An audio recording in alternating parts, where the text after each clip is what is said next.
माँ उठिए, दवा ले लीजिए। बेटा जरा मदद तो कर दो। जी माँ, ये लीजिए और पानी पीजिए, लीजिए। और मैं चलती हूँ और शाम को आऊँगी। अगर आपको कोई भी ज़रूरत हो तो पड़ोस में कविता आंटी से बोल देना।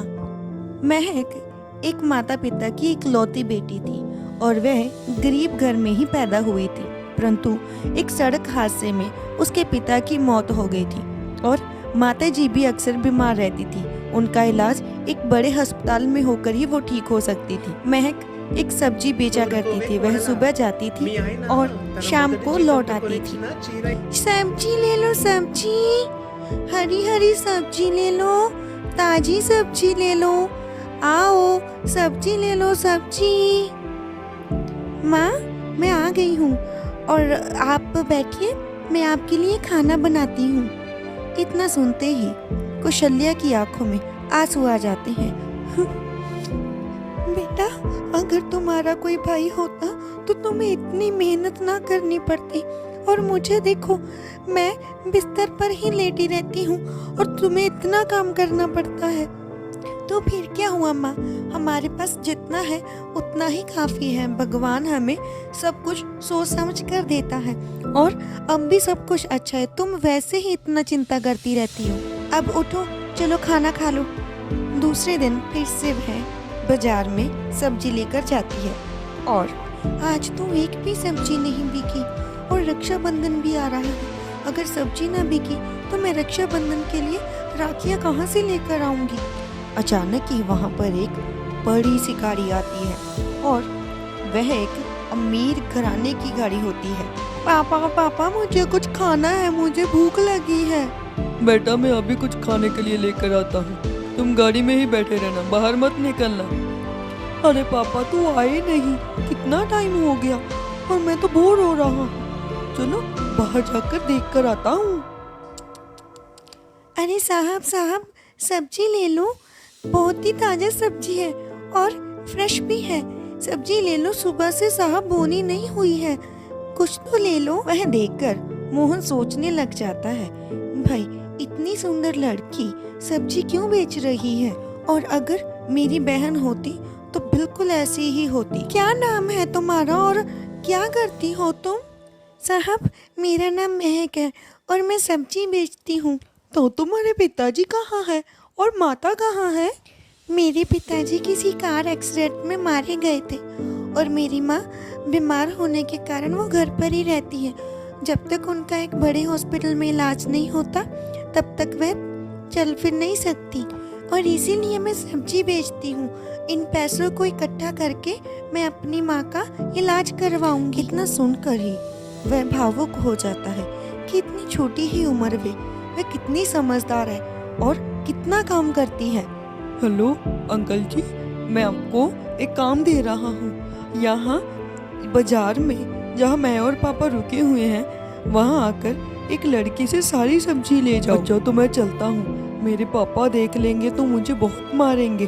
घर आकर वो अपने दादाजी से बात करता है और सारी बात के बारे में बताता है कि वह कैसे उस लड़की को मिला और क्या उसकी समस्या है। मैं सारी बात मोहन समझ गया।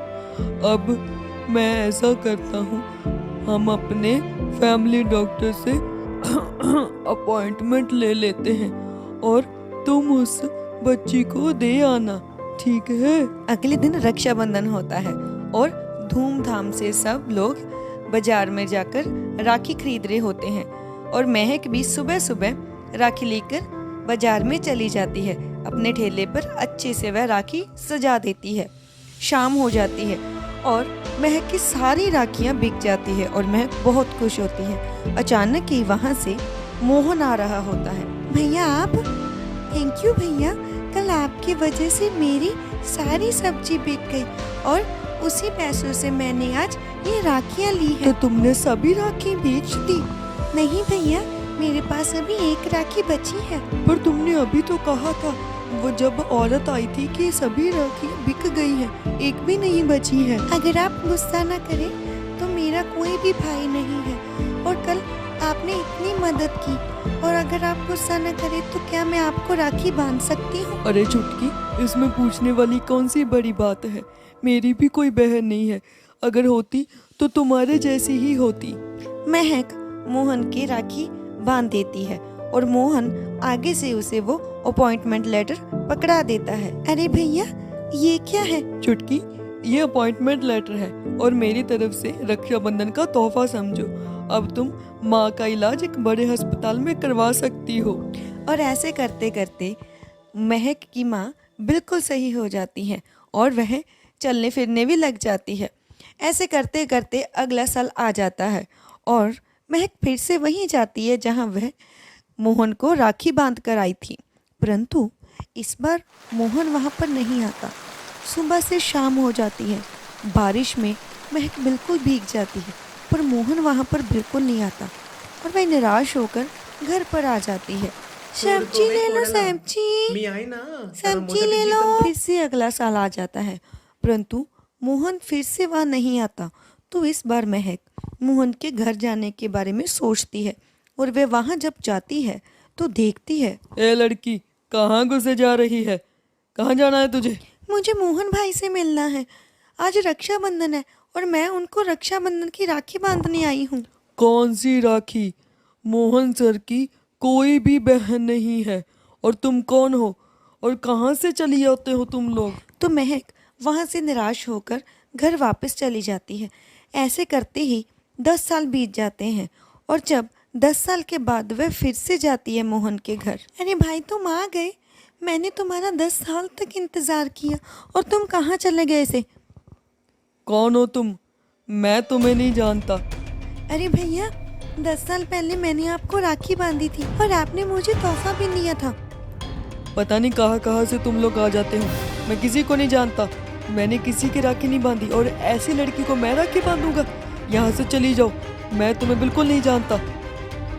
तो महक वहाँ से निराश होकर घर आ जाती है और थोड़े ही दिनों में जहाँ महक अपना ठेला लेकर जाती है वहाँ मोहन का एक्सीडेंट हो जाता है और वह तुरंत ही भागी भागी उस कार के पास जाती है और देखती है कि मोहन खून से बिल्कुल लथपथ होता है और वह उसे अस्पताल ले जाती है। वहाँ जाकर डॉक्टर डॉक्टर, भैया ठीक तो हो जाएंगे ना? कहना मुश्किल है क्योंकि मोहन का सारा खून बह चुका है और इसके दिल में एक होल है जिसकी वजह से इसकी जान बचाना मुश्किल है। तो डॉक्टर, अब क्या हो सकता है और इसका इलाज क्या है? इसका इलाज यही है कि अब इसे कोई अपना दिल डोनेट कर दे तो इसकी जान बच सकती है। इतना सुनते ही महक इतना सोचती है कि मैं क्यों ना अपना ही दिल डोनेट कर दूं। डॉक्टर डॉक्टर, क्या मैं अपना दिल डोनेट कर सकती हूँ? हम पहले टेस्ट करेंगे, अगर आप में कोई भी प्रॉब्लम नहीं होगी तो हम आपका दिल डोनेट कर सकते हैं और आपको लिख कर देना होगा। और महक ऐसा ही करती है। उससे पहले महक मोहन के पिता को फोन लगाकर कह देती है, सर, आपका बेटा सिटी हॉस्पिटल में है और जल्दी आइए, उनका कार एक्सीडेंट के कारण काफी खून बह चुका है। तुम कौन बोल रही हो और कहाँ से बोल रही हो? कौन हो तुम? आप सर सिटी हॉस्पिटल जल्दी पहुंच जाइए। सर, मैंने ये लिख कर दे दिया है और इस लेटर को सिर्फ आप मोहन को ही पकड़ाना जब वह ठीक हो जाएगा। ये लो, ये तुम्हारे लिए है। जिसने ये दिल डोनेट किया था ये उसी ने लिख कर दिया था। भैया, आपने शायद बहन भाई के रिश्ते को एक मजाक समझा था, परंतु मैंने आपको उसी दिन ही भाई मान लिया था और आज मैं ये दिल आपको देके जा रही हूँ। शायद ही आपको ये याद होगा और आगे से किसी भी बहन का ऐसे दिल मत दुखाना, क्योंकि रक्षाबंधन का रिश्ता एक पवित्र रिश्ता होता है और इसको कभी भी आप मजाक मत समझना। पिताजी, आपके वजह से मैंने एक बहन बनाई थी वो भी खो दी। अगर आपका स्टेटस ना होता बीच में तो आज मेरी बहन जिंदा होती। आपकी वजह से ही वो चली गई यहाँ से। बेटा, मुझे माफ़ कर दो, मुझे नहीं पता था कि इतना कुछ हो जाएगा। मुझे माफ़ कर दो। और दोनों बेटा और बाप पछताने लग जाते हैं, परंतु अब पछताने का कोई भी फायदा नहीं होता क्योंकि महक अब कभी भी वापस नहीं आने वाली थी। तो फ्रेंड्स, कैसी लगी आपको ये स्टोरी कमेंट बॉक्स में बताना बिल्कुल मत भूलिए, और यह वीडियो अपने बहन भाइयों को शेयर करना भी बिल्कुल मत भूलिए। ऐसी और वीडियो देखना चाहते हैं तो करना होगा आपको हमारे चैनल को सब्सक्राइब, और मिलते हैं ऐसी ही और एक मनोरंजन कहानी के साथ।